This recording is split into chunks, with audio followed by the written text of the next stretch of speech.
Hello everyone, welcome to this video. Today I'll be reviewing a FineArt game that was played on Fox Go server a couple weeks ago, I think maybe a week ago. And it's a pretty exciting game actually. On Fox, recently the developers of FineArt, I believe Tencent is the company, they now have two FineArt accounts on Fox.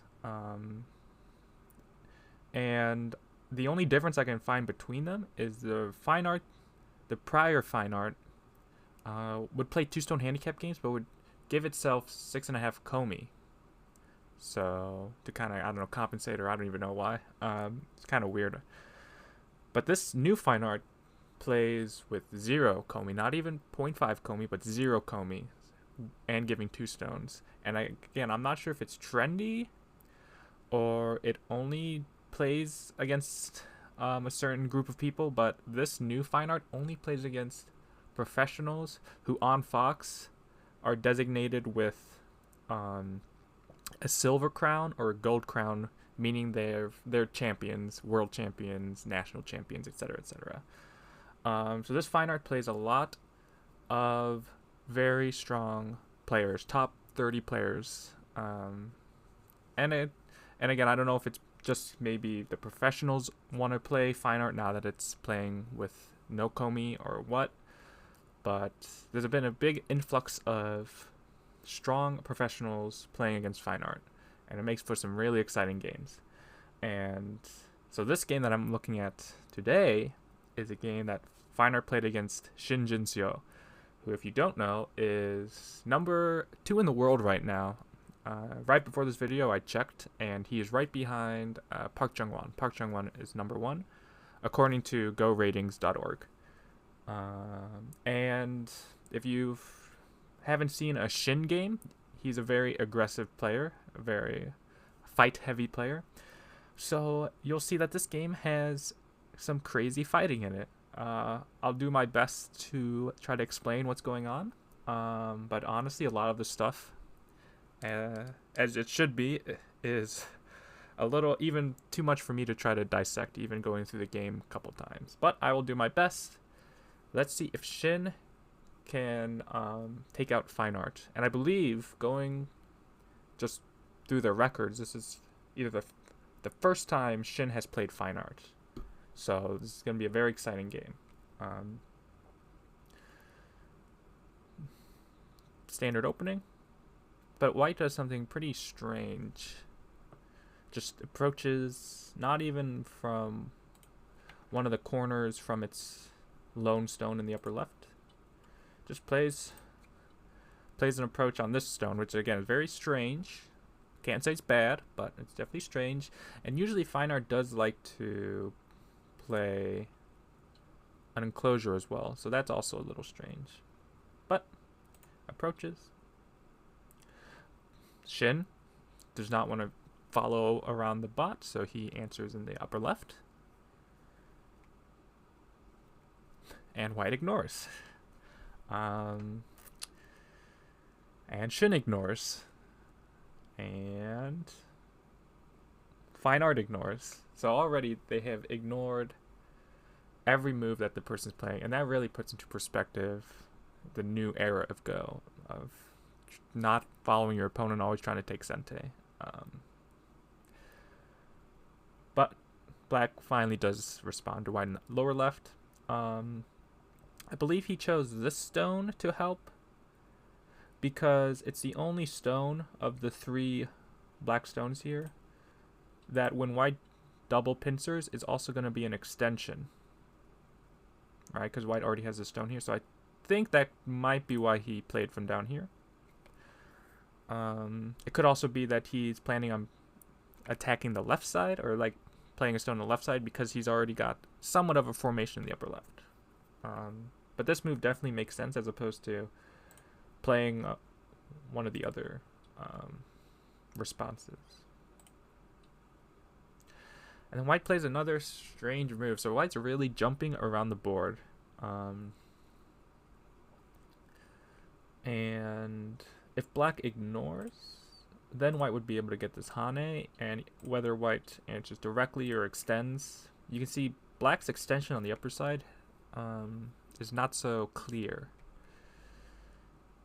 So that's why in the game black does answer, but black answers in a very strange way actually. Like if I saw this move in one of my students' games, or even one of my games, if my opponent plays it, I would think this is a mistake. Because my first instinct would be either this move or this move. But I believe because all of these moves actually kind of force white either now or later to have forcing moves. So like white can double Hane here. And you can see if black just connects, white's actually able to extend, and because of this stone, black's not able to cut white off because white can actually Atari from this side and threaten the other side. So black's not actually able to cut white off here. Like so. So white's able to get a base, and now black's corner and center is not doing too well. So black will need to extend down, which means white can get this turn, which is pretty big, and even later can play a move like this and kind of force black to connect, potentially connect while getting a base. And black does not want to Atari from this side because there's an obvious weakness here. So black doesn't like that, I'm guessing. Black doesn't like this double Hane.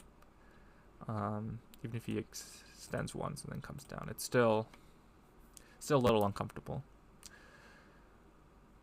And this is the other move that I would think of, but again, it would kind of force white to answer, and then black still needs to add a move.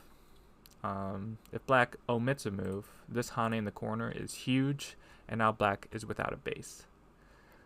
And you can see, maybe FineArt would ignore because that's what it's doing, but you can see it kind of forces white to help this stone. Either move black does.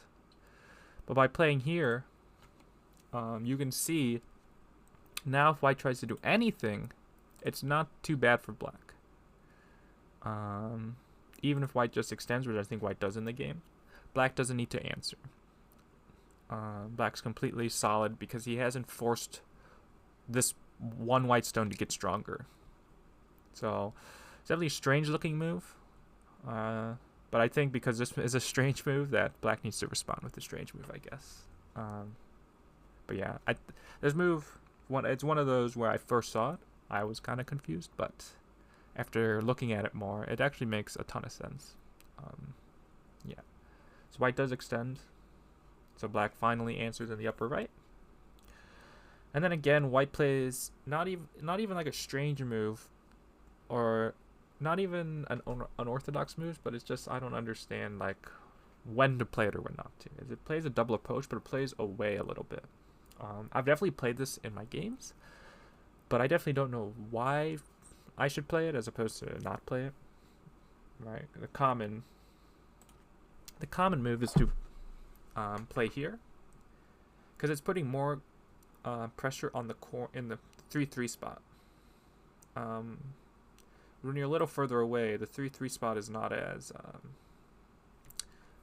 appealing, at least from the right side. Plus, it's harder to attack this stone here. So again, I'm not really sure why I didn't like this one. Of course, we're talking about an AI, so the word like is, attaching human emotion to something, but you get what I mean. Why it prefers this one over that one, I don't know. Black plays here. This is the common move you want to play when you want to keep these stones separated. You don't want to do anything like this. You don't want to just cower into the corner. This is a very Q way of thinking. You really want to keep white separated. That's the goal. And as opposed to playing here, I think because of the spacing, this isn't so good. Because after white, either white goes there or white extends, it's hard for black to actually attack the stone because it's further away from black's wall. Like if black pincers, there's a weakness here directly. And I'm not sure the best way for white to play it, but because this weakness exists. Like maybe white can do this one, or yeah, not sure the best way, but white can pretty easily stay flexible because it's further away. Yeah, so doesn't want to do anything like that. So just usually if they do this, just shoulder hit the stone. And white just extends. And this move is crucial because if white extends up, then black's able to come down. And this is pretty good for black. Like even though white can hane and go here, you can see white's been made over concentrated on the lower side, which means black can attack, but also black's corner is pretty healthy. If black immediately drops down though, white's able to get this dive, and you can see it's a big difference because now this lower side is pretty healthy. This move isn't as effective in attacking the bottom side, but also black's corner is just so small. So that's why this move is critical. Now, as I just showed, this move kind of makes white over concentrated on the bottom. White has 2 stones, so white would like to extend 3. So in the game, white dives, which I think is a very smart move. Again, if white just extends up, black's going to take the corner. So white's going to take the corner here. Yeah, also, it's a little interesting because going back to this move, if we change the order of moves, it's like if white extended back, black extended, and then white played there as its approach. So, yeah, not sure. Just a little interesting terroir analysis. Not sure if it actually makes sense, but it makes a little sense to me. Black kick. So this move makes sense because black doesn't want a small corner. Right? Oh, I'm on the fake branch. Yeah. Okay. So this move makes sense. Black doesn't want a small corner. This move makes sense because white doesn't want to get over concentrated. Black, of course, answers, and as opposed to answering here, which looks like black gets better shape, it still leaves the corner open. Like if black ignores, this move takes out the entire corner, and black is really floating because even though black's shape looks good here, it's actually not super light, actually. So this move is 1, better for points, but 2, also keeping white baseless. So white extends. So this is another reason why white was able to play here, because white viewed this move and then extending, or black going here and coming up, viewed these things as miai. So that's another reason why white ignored miai. And then of course black fixes in the corner, but white gets sente again, and comes down. Finally answers in the upper side. Again, makes black uncomfortable in the upper left, while solidifying a base for white's upper left. And there's really only one move for black here. It's to play this 1-space jump. So hopefully that's the move that all of you saw, because if black just comes down in the corner, white's going to take this spot, and maybe even this spot. But you can see that there's a very bad weakness in black's shape. If black goes here, you can see black's super over concentrated, and his shape is not that great. He's not even technically alive yet locally. If black attaches to get a little bit more, you can see black shape is still pretty bad. And if black goes here, same thing. Black shape is not actually perfect here. Later on, white can go there. White doesn't need to answer this because it's on the second line. Yeah, so this is kind of the only move. And you can see if white just extends up, black's able to come down. And you can see black's base here is a lot better. Also, black doesn't want to just jump out because it leaves this weak spot. So again, black's floating, white's getting a base on both sides. This wouldn't be good. So this is really the only move. But very similar to this move on the bottom right, white takes a slide in the upper side. Again, white doesn't want to do this because this feels too good for black. Of course, white doesn't want to do this because it would give black good shape. So the proper move is to dive. Black extends, white extends, black extends. Now here's an interesting point. Because as white is extending, you can see black's getting a thick wall here. So if white just extends passively, black's able to get the first move on the left, which is going to be a big deal. So white needs to Hane. But if black just Hane's back, you can see white's gain on the upper side is really big. And because now that white has Haned, there's this sort of kink in black's wall here. That means when black tries to attack, white can look for threatening this spot later, which will help white escape from the left side. So this is kind of where white doesn't want to just extend because it's not putting enough pressure on black, and white's only getting third line territory. But also black doesn't want to just Hane on top because white's gain on the upper side is too big. So this move is kind of forced, and of course this move is kind of forced. Now so far, I said this game is going to get complicated, or this game's complicated. There's a lot of things I can't explain, but I'm doing a pretty good job so far. I feel like I know what I'm talking about, but this is when the game, like these two moves, even though they are quote-unquote forced, like both players have to play them, the entire complexion of the game changes. And we'll see that. So this is when the game goes from peaceful, or relatively peaceful, to a full-out war. So yeah, strap in, I guess, because this is going to get exciting. So white, of course, actually not of course. The instinct for me is to Atari here, right? But the issue with this is if white comes down again, black can get this Atari, which is forced. And then black can... which one does black want to do? Maybe this one or this one? If black does this one and white goes here... Yeah, this one. You can see that now... This might be too small right now. But you can see this is kind of like a backdoor. Black can live if black needs to. And there's no way white's going to play this now because, the left side's getting under attack. So this would kind of give black like a plan Z for life. And you can see, again, if we think about the efficiency of stones, these stones here are way too close to this stone. You can see white's really getting 4 points here, and then like 4 points here. So like 8 points, which is not efficient at all. It's important to note that white doesn't want to do this to try to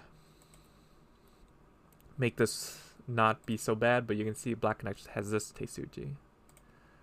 And it would be very similar. Black has a backdoor eye here. And can come back easily. And again, white hasn't really gained much more. So because of that, white does not want to Atari there, but instead Atari here.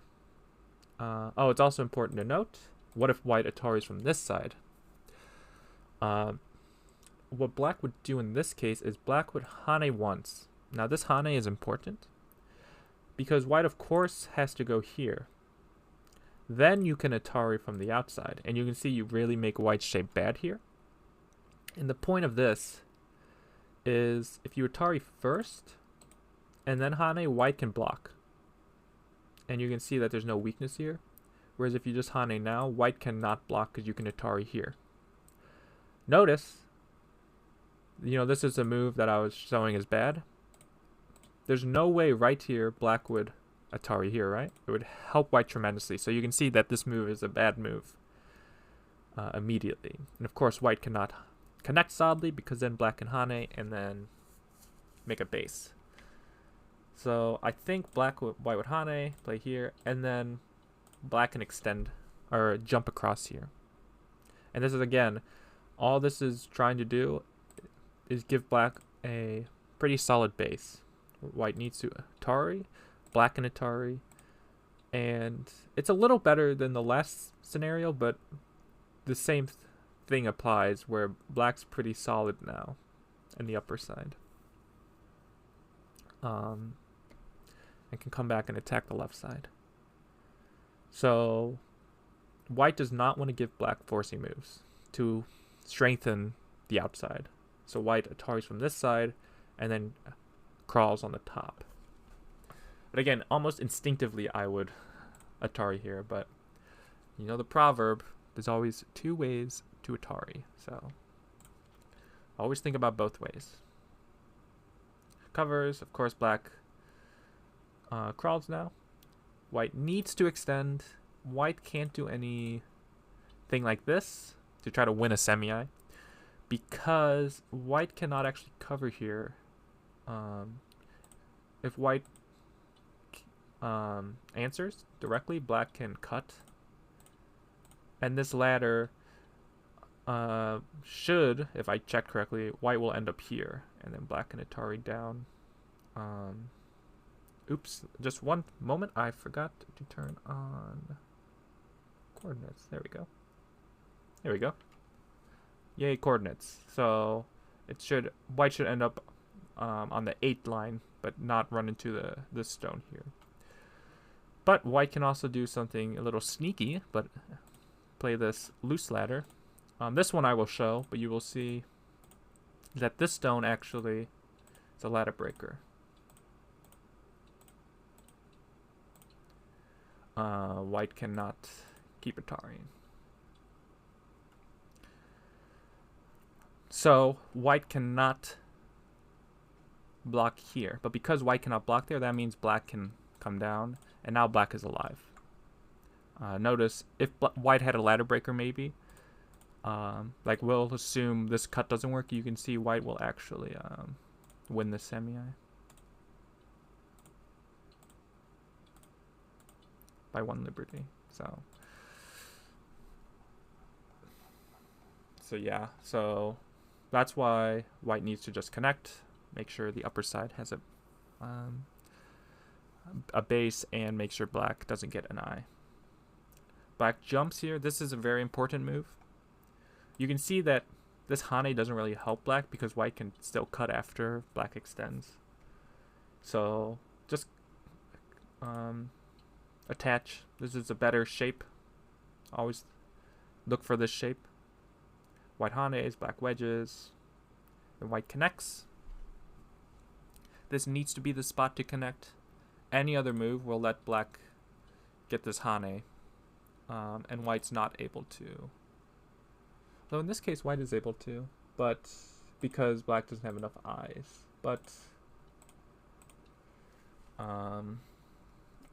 it'll get complicated, that's for sure, because there's a lot of cuts, and yeah, this looks like hard for white to hold everything.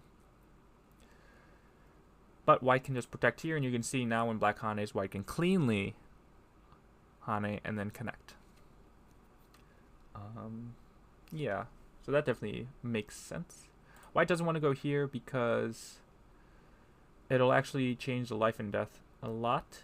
This move, while it's more effective in the corner, it doesn't help white's liberties, which right now we have this white group that isn't alive, this black group that isn't alive, white's outside that has cuts, and this black group here that isn't alive. So having liberties is probably pretty important. So of course black cuts and then extends, and white plays a very important move of this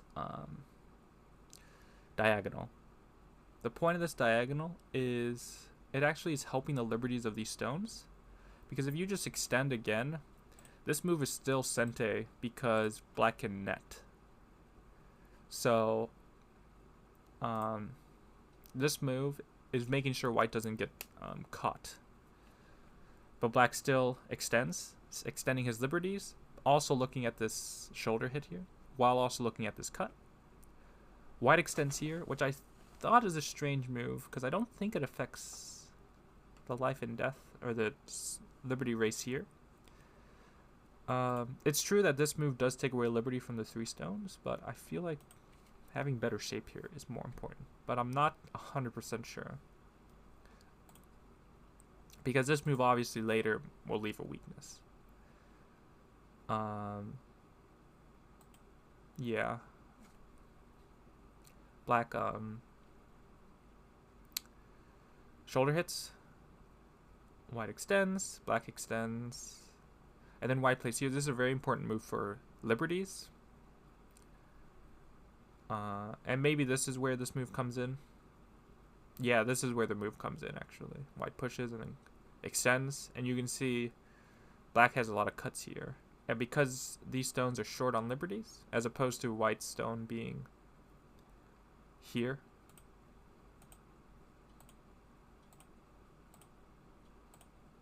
you can see that once this happens, these stones have a lot more flexibility. So it does make a big difference, I think. Yeah. There's a sequence I was looking at. Oh, okay. Yeah. When I was reading the moves here, I didn't see this move, actually. Even though it's in the game. When I was reading later, I was just seeing if white does this. And this didn't change the semi-eye at all. But white plays here, which makes a lot of sense. Yeah, that makes sense. Okay. Learning has taken place. White pushes through to make cutting points and then extends. But you can see how any misread here by any players is going to completely make the game collapse. And again, I want to reiterate that these games are still 1 minute main time, but with 10 60-second Byo-Yomis. So for amateurs, that maybe doesn't sound like a lot, but for professionals and AI, it's plenty of time. In fact, FineArt never uses more than a Byo-Yomi, so it usually takes like 50 seconds, which is insane. And black Hanes, even though the liberties here are so short, black can't do anything else. Yeah, anything else would just be too painful, because white would get to extend liberties, and there's a ton of weaknesses in black. Yeah, it's just black needs to take away liberties, because again, they're still fighting this liberty race up top. So black Hanes, does white win it now? If white just goes there? No, that would... Well, black would still win this. So there must be a way for white to extend liberties more. Because if white it goes here, can black go there first? Maybe white would just give up the top and then maybe cut. Not sure though. Yeah, this would be pretty painful for black though. But just bottom line, taking away liberties applies pressure, but you have to make sure none of these, you still have to make sure cuts don't work. White cuts, black fixes. Black cannot fix from this side because of this extension white did. This ladder goes to this white stone. So black needs to fix on this side, but that means white can Atari, cut, Atari, and then push once more. Again, black cannot cut because white can Atari, and then this moves an Atari. So then white would be able to capture the 3 stones. So black needs to extend, but you can see the corner group is not looking too good. White connects. This is Sente. Black would like to cut, but this ladder works for white. It goes to this stone. So black needs to... What does he do? He extends. Now white pushes through. Black would like to cut to make this a local Seki. But because of this upper side group, this is what the whole fight is about, this upper side group of blacks. It would actually, because this group's dead, that means these stones have more liberties, which means it's not actually a Seki. So black needs to extend. White Hanes once. Black fixes. White extends up. Black fixes. White fixes. Same thing, black still cannot cut because there would be a local Seki, but not a real Seki. But black can come down, and then white can come down. So at this point, what is the result of this fight? Black has captured these 4 stones, which means these stones here are alive, which means these white stones here in the center, upper right, can be under attack. But black also has this floating group here, The corner is pretty much dead. Has a floating group here, and white has a weakness here. And white's cutting stones here are also alive for the most part. So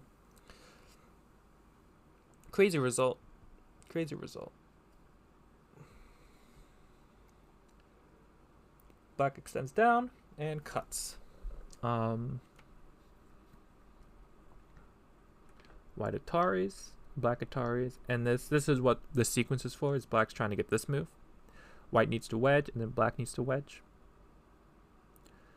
White covers, and then black fixes. And now white hanes, black hanes, white hanes, and black makes a tiger's mouse, which is threatening this ko here. Like if white does anything, throw in, and then throw in here. So this ko is pretty big. It is fighting over not only the life and death of the corner, but also these white stones here, and potentially these black stones here. Yeah. So in the game, white covers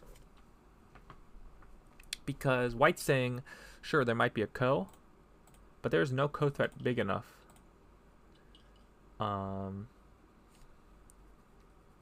Is that what white's saying there? This ko threat's pretty big. White does have ko threats though, because white can hane here, white can play this one. So white does have ko threats itself.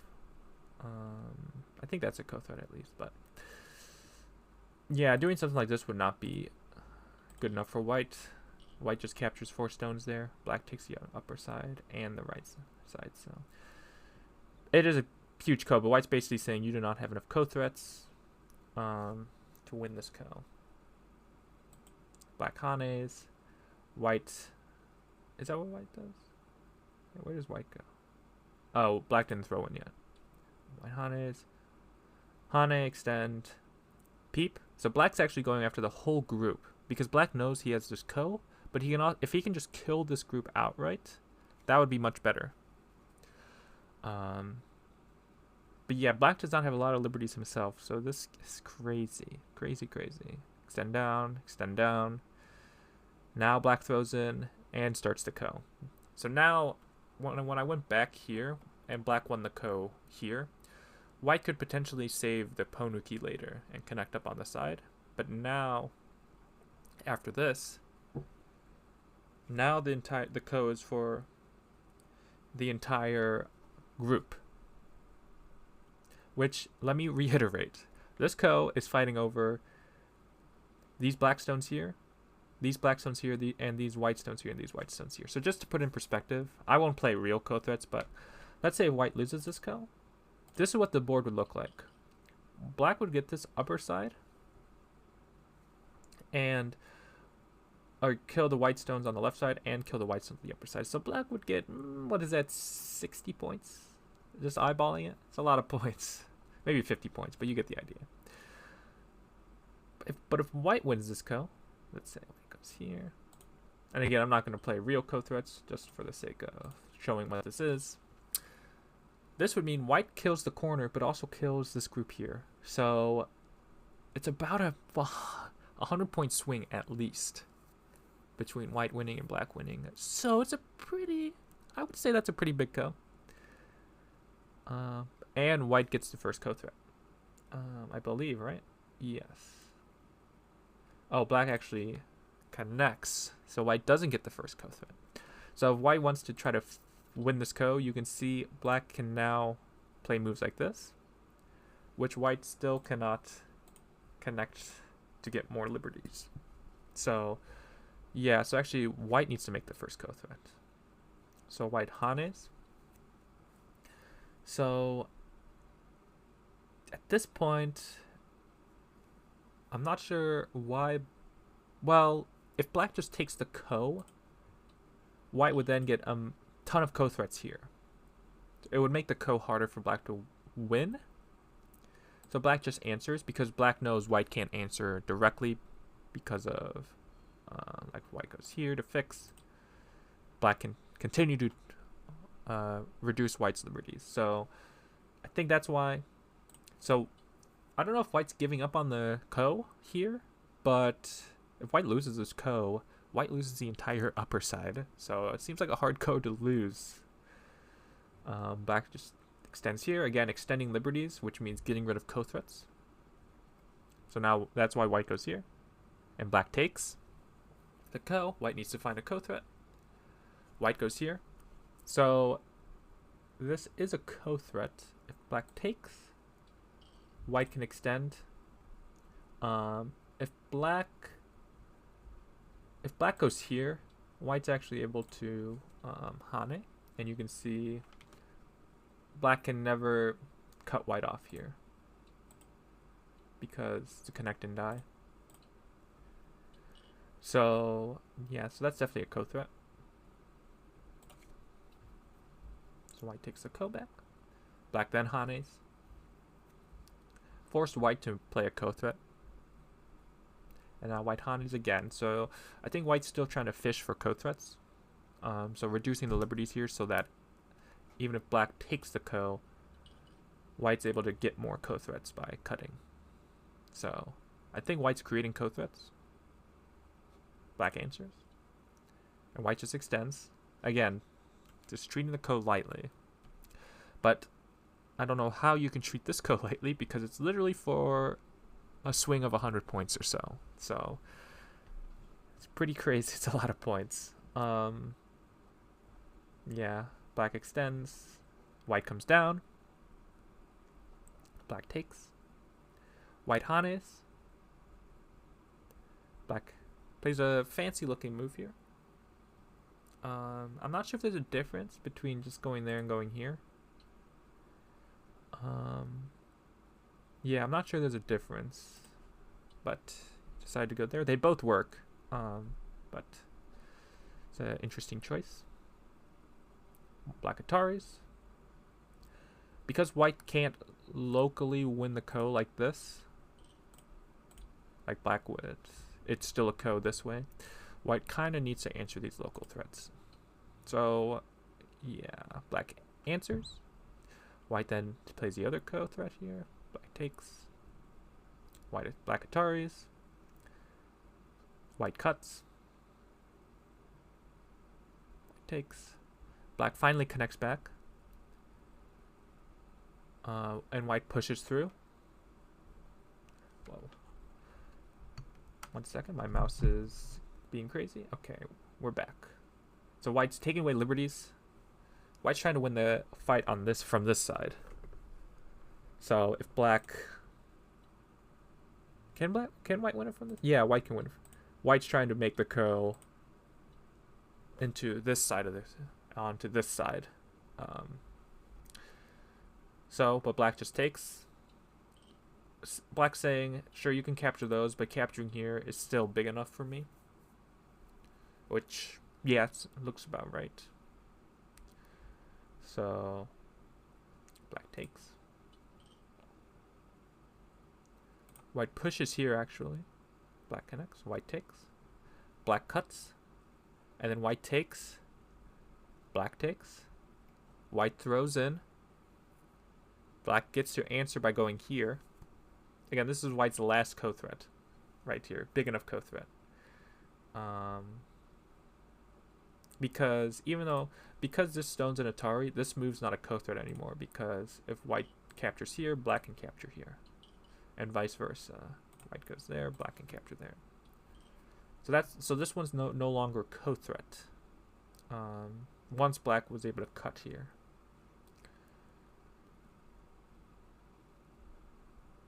So white needed to throw in, but you can see white loses a lot by letting black capture the stone here.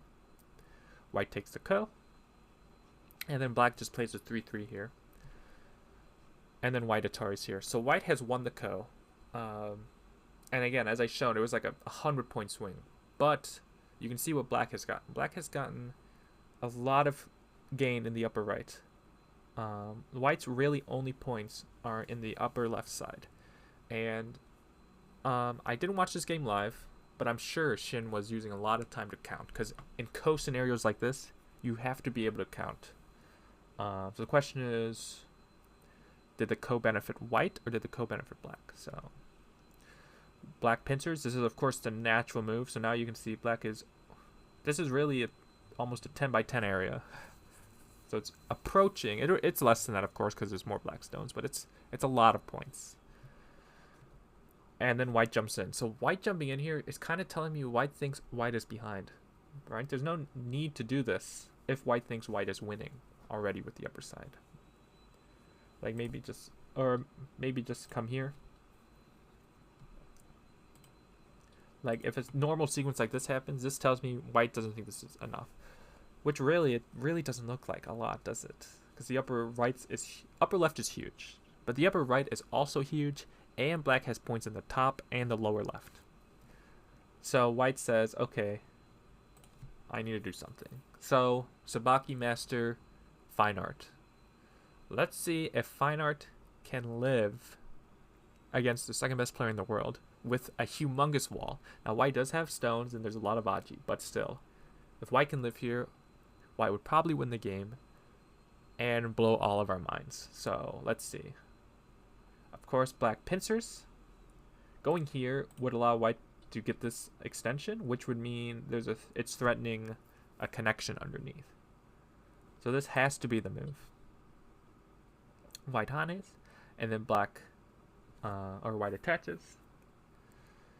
Now what's interesting is black hanes, and usually when you attach, you want to like attach here, but in this case, because black is so thick, there's no potential for white eyes in the center, which usually when you attach on top, you're kind of saying, okay, I can run into the center if I need to. So white actually just extends back. And black plays I love this move. This move is really good. Okay, now it's thwarting any connection here. Like if, I don't know, if white does whatever. You can see that there's a connection here. Or like white cannot break through. And yeah, keep in mind, even though, let's say, well, white can't even live locally yet, but you can see now that even if white can live, let's assume white lives. I don't know, just whatever. Now black would be able to take the stones in the bottom right. So white would only get 2 points or so, but also black still gets a majority of the upper right and now the entire bottom right. So yeah, that seems pretty good. So that's why this is a good move, because you just go here, white's able to then attach here or even peep. Maybe just attach. But yeah, you can see. Yeah, it'd be a lot trickier, at least. This move is very mature. White hanes, now black hanes. White attached in the corner. So you can see now black's getting surrounded in the upper right. Black hanes, white ataris. And Shin plays an interesting move here. So obviously the first instinct is to play a move like this, but he must not like, because these 2 stones are on the board, you can see black actually cannot like cut through white here, because this would be a double atari. So he must not like anything here, but it doesn't look too bad, right? At least to my eyes. So you'll see, like, this feels a lot simpler of a way to play. This move first, but this feels like a lot simpler way to play, but I'm curious if there's anything wrong with it. When black goes here, white double hanes. Black does not want to go here. This is the trap, because white would then start a ko. And this ko, we can see if black loses the ko, could cost the entire upper right side, which would mean white scoops out all the points in the upper right side.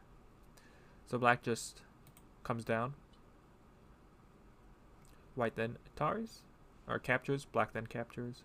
White can then extend, and you can. This is why this feels a lot worse for black than the way I was showing. But if you have everything read out, which I'm sure Shin did,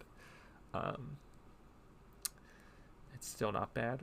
Hane, and then cut. Atari comes down, and then again a very good move. So make sure there's no shape issues here. Locally, black does need to answer because white can attach, but this move is very good. White connects. Connects-ish. There's still some connection issues, but black then plays another very good move. If white comes down, now black's able to cut these stones off.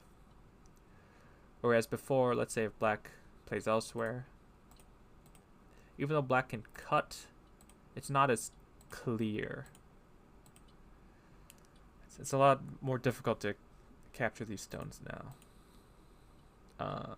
So, yeah, this is a very good move. You can see that this move not only threatens to cut, but also helps the connection on of his stones. So white finally fixes by going here.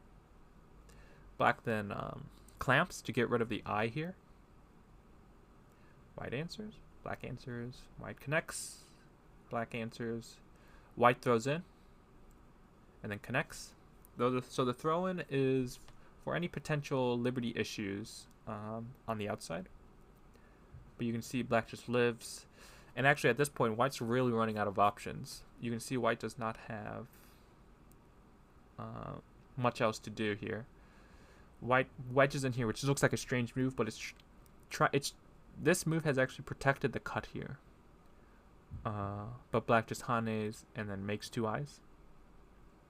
And while this move has protected the cut here, black cannot push and cut anymore. Right, because can't cut now. This would be the way to, well, not right now actually. I jumped the gun there for a second. White cuts. Again, liberty shortage. And now white goes into overdrive mode, or like if a pro did this, it'd be they're playing time sujis. But since this move actually loses points, you can see white is not happy with the game. Attaches, black hanes, and then white cuts. You can see that these exchanges has not helped white. Answers again, cuts, white extends, white connects. Again, when an AI thinks it's behind, it will often play moves like this because it knows it can't. These are the best percentage chance of winning. White connects, so black fixes, make sure he has two eyes. White comes down, black answers. White comes down, and then black answers. And at this point, FineArt resigns. So Shin was able to slay the beast that is FineArt. In a pretty crazy game. Like, from the moment that cut on the upper side happened, intense reading happened. So yeah, Shin was able to outread the AI in this game, which is pretty incredible. Very good game by Shin. And it really shows me that my reading, I like to, pat myself on the back for my reading, but clearly there's a lot more I can learn. So yeah, definitely a crazy game with a lot of trades, lots of invasions, lots of liberty races. So definitely an exciting game, which is why I wanted to show it. So hopefully you enjoyed the video. If you have any questions about the game, the channel, anything, please let me know in the comment section, and I will see you all in the next video.